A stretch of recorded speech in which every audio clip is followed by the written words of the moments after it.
En Ille-et-Vilaine, l'AIMT accorde une attention particulière aux TPE.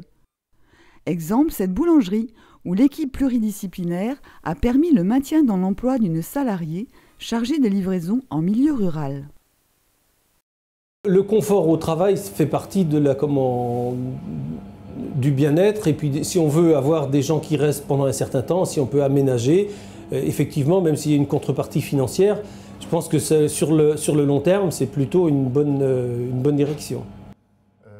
Aux commandes de ce dossier, médecins du travail et ergonomes ont travaillé avec l'employeur dans une démarche participative. Pour que la salariée qui souffre de problèmes locomoteurs conserve son emploi, il fallait absolument aménager le véhicule de livraison. Après une étude de terrain et en bureau d'études et des échanges avec le médecin du travail, l'AIMT a proposé des solutions à l'employeur et à la salariée. Le résultat, un véhicule adapté qui permet d'entrer et de sortir facilement de la voiture grâce à un siège mobile et un embrayage automatisé.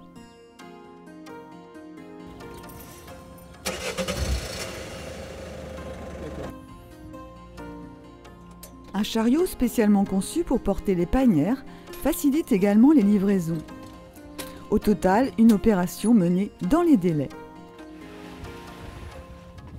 Le bilan est très positif parce que l'intervention de l'équipe pluridisciplinaire permet de façon réactive le maintien dans l'emploi de la salariée par l'aménagement du poste, dans des temps vraiment très, très courts. Plus-value également apportée par les services de santé au travail, une mise en relation avec les organismes compétents pour le montage du dossier de financement. Contexte totalement différent pour cette deuxième action, l'aménagement d'une banque d'accueil pour le nouveau centre d'hébergement et de réinsertion sociale, CHRS, de l'association rennaise ASFAD.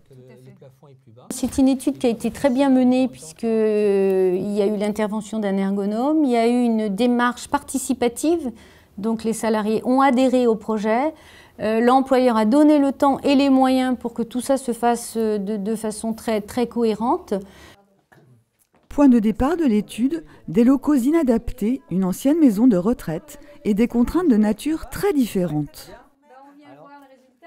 Il fallait mettre en place un accueil, mais qui soit plus un poste de travail polyvalent, parce qu'il n'y a pas, disons, suffisamment d'accueil dans la journée. Donc la personne qui est sur ce poste-là fait plusieurs fonctions. Donc ça, c'était une difficulté, c'est trouver un endroit qui puisse être visible pour recevoir des gens qui viennent en grande difficulté, qui puisse répondre aussi à un environnement sonore, lumineux, thermique, parce que c'est un poste de travail qui est occupé toute la journée, mais qui est aussi occupé par un poste de nuit, puisqu'il y a aussi un poste de veilleur de nuit qui peut intervenir à tout moment. Cette étude a mobilisé les services de l'AIMT dans la recherche des solutions les plus adaptées. L'ergonome, en se basant sur l'analyse de l'activité et des remarques du groupe de travail, a également intégré la sécurité des personnes. Cette partie ici contient un volet roulant électrique qui peut être commandé par la personne d'accueil, qui se ferme en cas d'agression ou pour des problèmes de sécurité, qui ferme aussi l'accueil la nuit puisqu'on a un veilleur de nuit, hein, mais qui permet toujours d'avoir la visu sur le hall d'entrée. La porte est aussi sécurisée, elle se ferme à clé.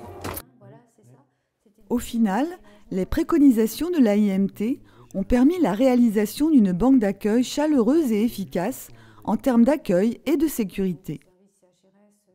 Il me semble que l'AIMT a une proposition pertinente en termes de conditions de travail, puisqu'effectivement c'était ça au départ notre préoccupation, puisque c'est quelque chose qui s'est formulé au sein du CHSCT.